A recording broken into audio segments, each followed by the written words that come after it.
Soy Olaf, el vikingo más duro que existe. Yo he acabado con pueblos enteros. He acabado incluso con gigantes de hielo. Ya no me queda ningún sitio al que ir a luchar.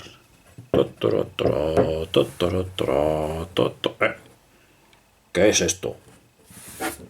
Al Valhalla. Por fin allí podré tener luchas eternas. Un momento. ¿Qué es esa cosa que viene por ahí?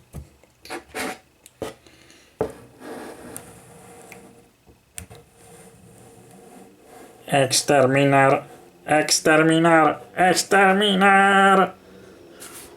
¡Oh! Pero, ¿qué demonios es esto? ¡Tring! ¡Es un monstruo de metal! Yo soy Odín, Odín, Odín. ¿Pero qué tipo de blasfemia es esta? ¿Cómo vas a ser tú, Odín? ¡Explícate! Está claro. Yo soy duro como Odín. Yo lanzo rayos como Odín. Yo extermino como Odín. Y yo tengo un solo ojo como Odín. Soy Odín, soy Odín, soy Odín. Bueno, el argumento es sólido. ¿Y qué quieres, Odín? Quiero que vayas a Nordic Equinox y que extermines, extermines, extermines.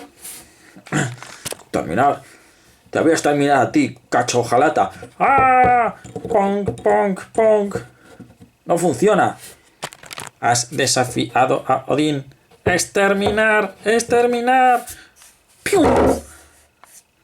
Y vosotros también estáis desafiando a Odín. ¡Exterminar! ¡Exterminar! ¡Exterminar!